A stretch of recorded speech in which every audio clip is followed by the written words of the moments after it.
Hi hello friend good evening बड़ मान समस्त को शुभ संध्या आज आ गोटे नुआ भिडियो आपण मान टीम रहती ही नहीं, पीछे कोई है ही नहीं। ये एक वाकई में सर बहुत गंभीर मुद्दा है जिससे मुझे लगता है सर हमारे बहुत सारे डायरेक्ट सेलर जूझ रहे होंगे ऑलरेडी। इसको मैं सर दो पार्ट में बहुत शॉर्ट टाइम में इनका जवाब देना चाहूँगा। राम रात्रे जी ने बहुत अच्छा सवाल किया है। सबसे पहली चीज़ ये है सर कि लोग सीखने को कब तैयार होंगे, जब उनको इस बात का भरोसा हो जाएगा कि वो सही इंडस्ट्री में है, सही कंपनी में है, सही साथी के साथ हैं।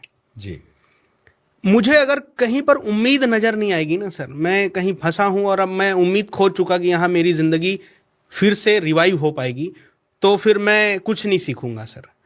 तो सबसे पहले किसी भी डिस्ट्रीब्यूटर को हम ज्वाइन करवाते हैं, बिजनेस में लाते हैं, कुछ मत सिखाइए।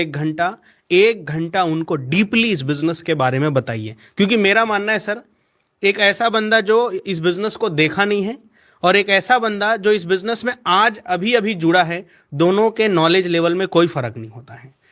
जैसे कोई बच्चा पेट के अंदर है और जो आज ही बाहर आया है, दोनों सेम ही है सर, उतना ही केयर उनका करना पड़ेगा। गलती यहां पर क्या हो रही सर, आज लोग ज्वाइन हुए, उनको बिजनेस नहीं बताए हैं, उनको प्रॉपर इंडस्ट्री नहीं बताए हैं, क्योंकि मोस्ट ऑफ द टाइम्स वो दोस्ती यारी में ज्वाइन हो गए या कोई प्रोडक्ट अच्छा लगा, टूथपेस्ट तो वो ले लिए। उनको एक घंटा सर इस इंडस्ट्री के ग्रोथ के बारे में, पहले ये इंडस्ट्री क्या थी, आज क्या है, पूरा एक घंटा सर कंप्लीट इस इंडस्ट्री की वृहद्दता को बताने की जरूरत है। तब उसको समझ में आए, अरे यार मैं जाने अनजाने कितनी बड़ी इंडस्ट्री में आ गया। फिर सर ये मेरा वादा है, वो खुद से पूछेंगे कि सर बताइए मैं कैसे करूं। सर आज तक, मतलब मुझे ऐसा नहीं बोलना चाहिए, ऐसा लगता है सर, लेकिन मैं सच बता रहा हूं सर, आज तक मैं 14 साल हो गया काम करते हुए, मैंने जिनको इस बिजनेस में लाया है सर, आज तक वो इस बिजनेस से बाहर नहीं गए। एक एक आदमी का मैं नाम गिना सकता हूं और वो सब लीडर बने। क्योंकि मेरा पहला फोकस होता है सर कि मैं उनको इस इंडस्ट्री की वृद्धता समझाऊं, क्योंकि मैं तुरंत उनको नहीं सिखा सकता सर, सीखने में वक्त लगेगा। लेकिन आदमी धैर्य के साथ कब टिका रहेगा, वक्त कब देगा, जब इंडस्ट्री के बारे में चीज़ें क्लियर हो। तो पहले सर हम उनको 1-1.5 घंटा बैठ के सारी बातें समझाएं, उसके बाद सर अगर हम उनको सिखाएं, और लोग सीखते वही चीज़ हैं सर जो हम करते हैं। यस। मेरे अपलाइन क्या करते थे सर, मैं अपने गुरुजी को धन्यवाद करूंगा जिनकी वजह से आज मैं यहाँ पर हूँ। एक बार प्लान देने गए, मेरे प्रॉस्पेक्ट थे और पूरे जोश के साथ आज तो मज़ा आ जाएगा। जैसे ही प्रॉस्पेक्ट के पास बैठे, मेरे अपलाइन आए, उन्होंने मेरे कान में कहा कि देवानंद ये प्लान तुमको करना पड़ेगा, मैं जा रहा हूँ।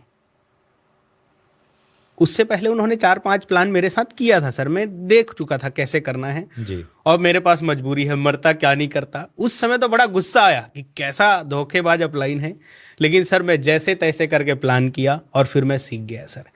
हमें ना सर, जैसे हमारे माँ बाप बचपन में हमें साइकिल सिखाते थे कि वो बोलते थे बेटा मैं पीछे पकड़ा हूँ, आप चिंता मत करो, और जैसी हमारी स्पीड थोड़ी सी बढ़ती थी, हमें पता नहीं चलता था वो कब छोड़ देते थे, और ऐसा करके हम 1-2 बार गिरे, लेकिन हम फाइनली सीख गए।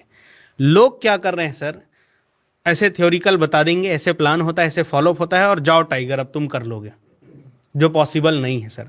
वो कर सकता है लेकिन शुरू करने की हिम्मत नहीं है उनके अंदर सर।